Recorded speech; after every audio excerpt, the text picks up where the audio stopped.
Little Women by Louisa May Alcott. Chapter 3 The Laurence Boy. "Joe! Joe! Where are you?" cried Meg at the foot of the garret stairs. "Here," answered a husky voice from above, and running up, Meg found her sister eating apples and crying over the heir of Redcliffe, wrapped up in a comforter on an old three-legged sofa by the sunny window. This was Joe's favourite refuge, and here she loved to retire with half a dozen russets and a nice book, to enjoy the quiet and the society of a pet rat who lived near by and didn't mind her a particle. As Meg appeared, Scrabble whisked into his hole. Joe shook the tears off her cheeks and waited to hear the news. "Such fun! Only see, a regular note of invitation from Mrs. Gardiner for tomorrow night," cried Meg, waving the precious paper, and then proceeding to read it with girlish delight. "Mrs. Gardiner would be happy to see Miss March and Miss Josephine at a little dance on New Year's Eve. Marmee is willing we should go. Now, what should we wear?" "What's the use of asking that, when you know we shall wear our poplins, because we haven't got anything else?" answered Jo, with her mouth full. "Ah, if only I had a silk," sighed Meg. "Mother says I may when I'm 18, perhaps, but 2 years is an everlasting time to wait." "I'm sure our pops look like silk, and they are nice enough for us. Yours is as good as new, but I forgot the burn and the tear in mine. Whatever shall I do? The burn shows badly, and I can't take any out." "Well, you must sit still all you can and keep your back out of sight. The front is all right. I shall have a new ribbon for my hair, and Marby will lend me her little pearl pin. And my new slippers are lovely, and my gloves will do, though they aren't as nice as I'd like. Mine are spoiled with lemonade, and I can't get any new ones, so I shall have to go without," said Jo, who never troubled herself much about dress. "You must have gloves, or I won't go," cried Meg decidedly. "Gloves are more important than anything else. You can't dance without them, and if you don't, I should be so mortified." "Then I shall stay still. I don't care much for the company dancing. It's no fun to go sailing around. I like to fly about and cut capers." "You can't ask Mother for new ones. They're so expensive, and you are so careless. She said when you spoiled the others that she shouldn't get you any more this winter. Can't you make them do?" I can hold them crumpled up in my hand so no one will know how stained they are. That's all I can do." "No, I'll tell you how we can manage. Each wear a good one and carry a bad one. Don't you see?" "Your hands are bigger than mine, and you will stretch my glove dreadfully," began Meg, whose gloves were a tender point with her. "Then I'll go without. I don't care what people say," cried Jo, taking up her book. "You may have it, you may. Only don't stain it, and do behave nicely. Don't put your hands behind you, or stare, or say Christopher Columbus, will you?" "Don't worry about me. I'll be as prim as I can, and not get into any scrapes if I can help it. Now go, answer your note, and let me finish this splendid story." So Meg went away to "accept with thanks," look over her dress, and sing blithely as she did up her one real lace frill, while Jo finished her story, her 4 apples, and had a game of romps with Scrabble. On New Year's Eve the parlor was deserted, for the 2 younger girls played dressing maids, and the 2 elder were absorbed in the all-important business of getting ready for the party. Simple as the toilets were, there was a great deal of running up and down, laughing and talking, and at one time a strong smell of burned hair pervaded the house.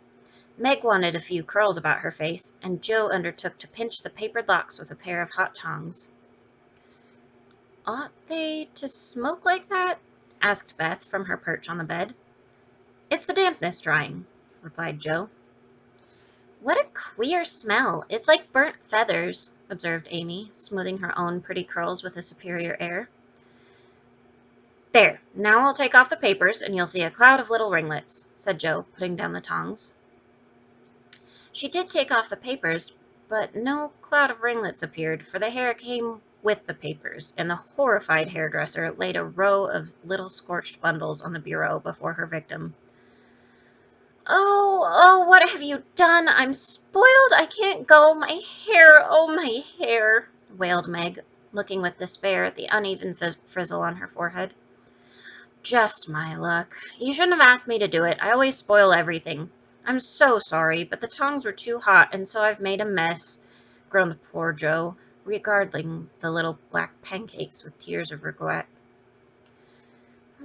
It isn't spoiled. Just frizzle it and tie your ribbon so the end come on your forehead a little bit, and it will look like the last fashion. I've seen many girls do it so," said Amy consolingly.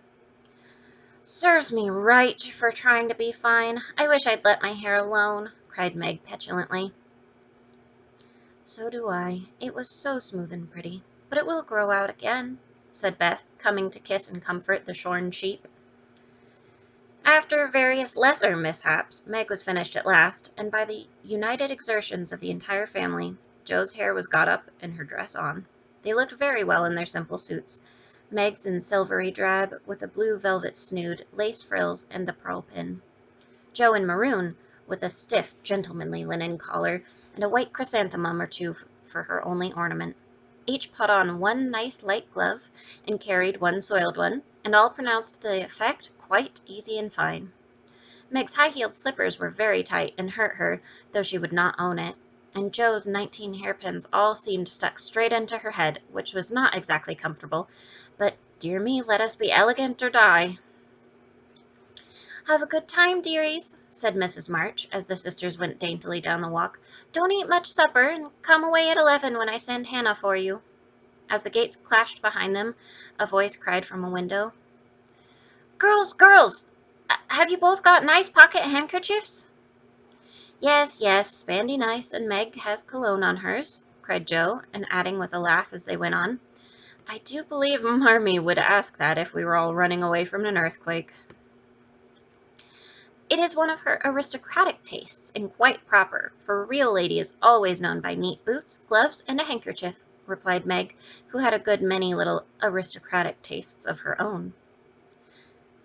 "Now, don't forget to keep the bad breath out of sight, Jo. Is my sash right, and does my hair look very bad?" said Meg, as she turned from the glass in Mrs. Gardiner's dressing room after the prolonged prink. "I know I shall forget. If you see me doing something wrong, just remind me by a wink, will you?" returned Jo, giving her collar a twitch and her head a hasty brush. "No, winking isn't ladylike. I'll lift my eyebrows if anything is wrong, and nod if you're all right. Now hold your shoulders straight, and take short steps, and don't shake hands if you're introduced to anyone. It isn't the thing." "How do you learn all the proper ways? I never can.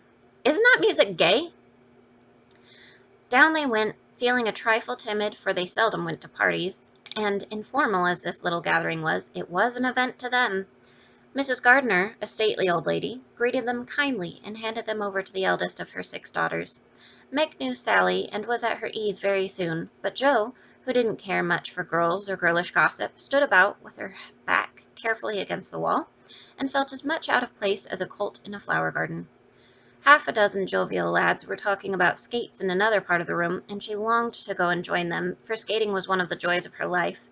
She telegraphed her wish to Meg, but the eyebrows went up so alarmingly that she dared not stir. No one came to talk to her, and one by one the group dwindled away till she was left alone. She could not roam about and amuse herself, for the burned breath would show, so she stared at people rather forlornly till the dancing began. Meg was asked at once, and the tight slippers tripped about so briskly that none would have guessed the pain their wearer suffered smilingly. Jo saw a big red-headed youth approaching her corner, and fearing he meant to engage her, she slipped into a curtained recess, intending to peep and enjoy herself in peace. Unfortunately, another bashful person had chosen the same refuge, for as the curtain fell behind her, she found herself face to face with the Laurence boy. "Dear me, I didn't know anyone was here," stammered Jo, preparing to back out as speedily as she had bounced in. But the boy laughed and said pleasantly, though he looked a little startled, "Don't mind me. Stay if you like." "Shan't I disturb you?" "Not a bit. I only came here because I don't know many people, and felt rather strange at first, you know." "Well, so did I. Don't go away, please. "Unless you'd rather." The boy sat down again and looked at his pumps, till Jo, trying to be polite and easy, I think I've had the pleasure of seeing you before. You live near us, don't you?" "Next door," and he looked up and laughed outright, for Jo's prim manner was rather funny when he remembered how they had chattered about cricket when he brought her cat home. That put Jo at her ease, and she laughed too, and she said in her heartiest way, "We did have such a good time over your nice Christmas present." "Grandpa sent it." "But you put it into his head, didn't you now?" "How is your cat, Miss March?" asked the boy, trying to look sober while his black eyes shone with fun. "Nicely, thank you, Mr. Laurence, but I am not Miss March. I'm only Jo," returned the young lady. "I'm not Mr. Laurence. I'm only Laurie."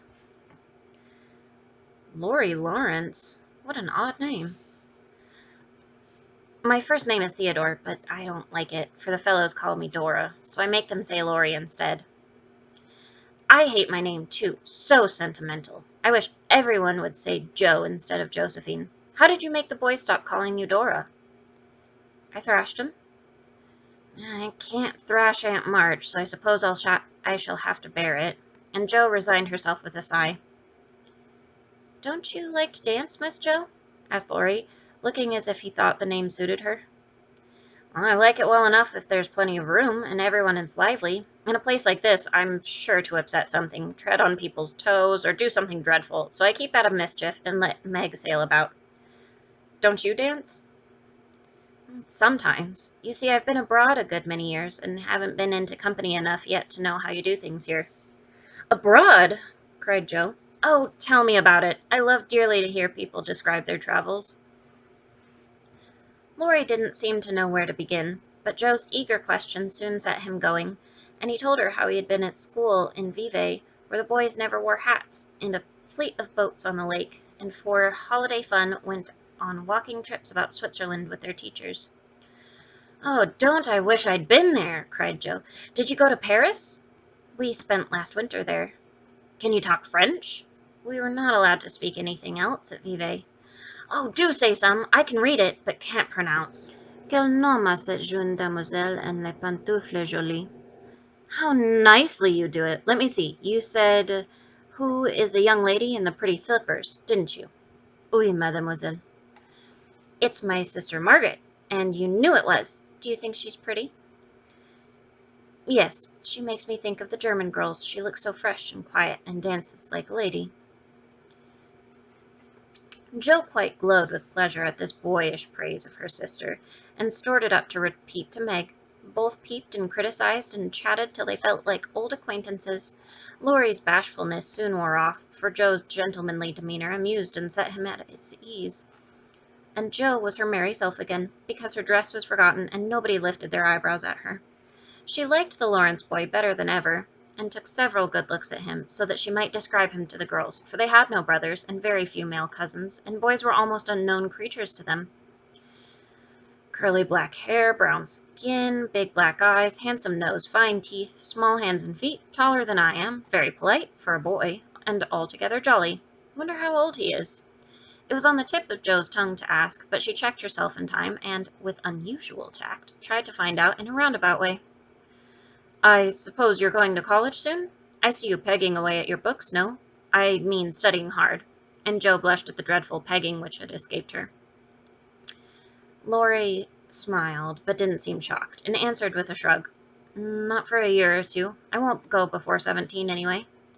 "Aren't you but 15?" asked Jo, looking at the tall lad, whom she had imagined 17 already. "16 next month." "Oh, how I wish I was going to college. You don't look as if you liked it." "Oh, I hate it. Nothing but grinding and skylarking. And I don't like the way the fellows do either in this country." "What do you like?" "To live in Italy, and to enjoy myself in my own way." Jo wanted very much to ask what his own way was, but his black brows looked rather threatening as he knit them, so she changed the subject by saying, as her foot kept time, "That's a splendid polka. Why don't you go and try it?" "If you will come too," he answered with a gallant little bow. "I can't, for I told Meg I wouldn't, because—" There Jo stopped and looked undecided whether to tell her to laugh. "Because what? You won't tell?" "Never." "Well, I had a bad trick of standing before the fire, so I burned my frocks, and I scorched this one, and though it's nicely mended, it does show, and Meg told me to keep still so no one would see it. You may laugh if you want to. It is funny, I know." But Laurie didn't laugh. He only looked down a minute. The expression on his face puzzled Jo while he said very gently, Never mind that. I'll tell you how we can manage. There's a long hall out there, and we can dance grandly, and no one will see us. Please come." Jo thanked him and gladly went, wishing she had 2 neat gloves when she saw the nice pearl-colored ones that her partner wore. The hall was empty, and they had a grand polka, for Laurie danced well and taught her the German step, which delighted Jo, being full of swing and spring. When the music stopped, they sat down on the stairs to get their breath, and Laurie was in the midst of an account of a students' festival at Heidelberg when Meg appeared in search of her sister. She beckoned, and Jo reluctantly followed her into a side room, where she found her on a sofa holding her foot and looking pale. "I've sprained my ankle. That stupid high heel turned and gave me a sad wrench. It aches so. I can hardly stand, and I don't know how I'm ever going to get home," she said, rocking to and fro in pain. "I knew you'd hurt your feet with those silly shoes. I'm sorry. But I don't see what you can do except get a carriage or stay here all night," answered Jo, softly rubbing the poor ankle as she spoke. "I can't have a carriage without it costing ever so much. I dare say I can't get one at all, for most people come in their own, and it's a long way to the stable, and no one to send." "Well, I'll go." "No, indeed. It's past 9 and dark as Egypt. I can't stop here, for the house is full. Sally has some girls staying with her. I'll rest till Hannah comes, and then do the best I can." "I'll ask Laurie. He will go," said Jo, looking relieved as the idea occurred to her. "Oh, mercy, no! Don't ask or tell anyone. Get me my rubbers, and put these slippers with our things. I can't dance any more, but as soon as supper is over, watch for Hannah and tell me the minute she comes." "Well, they're going out to supper now. I'll stay with you. I'd rather." "No, dear. Run along and bring me some coffee. I'm so tired I can't stir." So Meg reclined, with rubbers well hidden, and Jo went blundering away to the dining room, which she found after going into a china closet, and opening the door of a room where old Mr. Gardner was taking a little private refreshment. Making a dart at the table, she secured the coffee, which she immediately spilled, thereby making the front of her dress as bad as the back. "Oh dear, what a blunderbuss I am!" exclaimed Jo, finishing Meg's glove by scrubbing her gown with it. "Oh, can I help you?" said a friendly voice, and there was Laurie, with a full cup in one hand and a plate of ice in the other. I was trying to get something for Meg, who was very tired, and someone shook me, and here I am in a nice state," answered Jo, glancing dismally from the stained skirt to the coffee-covered glove. "Oh, too bad. I was looking for someone to give this to. May I take it to your sister?" "Oh, thank you. I'll show you where she is. Don't offer to take it myself, for I should only get into another scrape if I did." Jo led the way, as if used to waiting on ladies. Laurie drew up a little table, brought a second installment of coffee and ice for Jo, and was so obliging that even particular Meg pronounced him a nice boy. They had a merry time over the bonbons and motos, and were in the midst of a quiet game of buzz with 2 or 3 other young people who had strayed in, when Hannah appeared. Meg forgot her foot and rose so quickly that she was forced to catch hold of Jo with an exclamation of pain. "Hush! Don't say anything," she whispered, adding aloud, "Oh, it's nothing. I turned my foot a little, that's all," and limped upstairs to put her things on. Hannah scolded, Meg cried, and Jo was at her wits' end till she decided to take things into her own hands. Slipping out, she ran down and, finding a servant, asked if he could get her a carriage. It happened to be a hired waiter who knew nothing about the neighborhood, and Jo was looking round for help when Laurie, who had heard what she said, came up and offered his grandfather's carriage, which had just come for him, he said. "Well, it's so early. You can't mean to go yet," began Jo, looking relieved, but hesitating to accept the offer. "I always go early, I do, truly. Please let me take you home. It's all on my way, you know, and it rains, they say." That settled it, and telling him of Meg's mishap, Jo gracefully accepted and rushed off to bring the rest of the party. Hannah hated rain as much as a cat does, so she made no trouble, and they rolled away in the luxurious close carriage, feeling very festive and elegant. Laurie went on the box so Meg could keep her foot up, and the girls talked over their party in freedom. "Well, I had a capital time. Did you?" asked Jo, rumpling up her hair and making herself comfortable. "Well, yes, till I hurt myself. Sally's friend, Annie Moffat, took a fancy to me, and asked me to come and spend a week with her when Sally does." She's going in the spring when the opera comes, and it will be perfectly splendid, if Mother only lets me go," answered Meg, cheering up at the thought. "I saw you dancing with the red-headed man I ran away from. Was he nice?" "Oh, very! His hair is auburn, not red, and he was very polite, and I had a delicious redowa with him." "Hmm.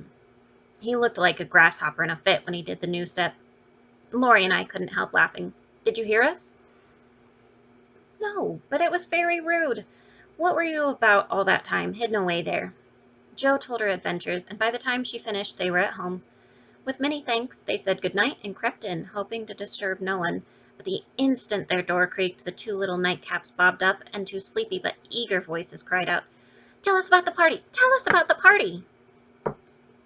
With what Meg called a great want of manners, Jo had saved some bonbons for the little girls, and they soon subsided after hearing the most thrilling events of the evening.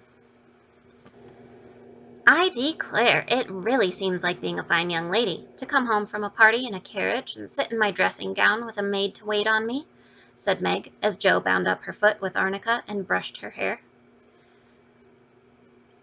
"I don't believe fine young ladies enjoy themselves a bit more than we do, in spite of our burned hair, old gowns, one glove apiece, and tight slippers that sprain our ankles when we are silly enough to wear them." And I think Jo was quite right.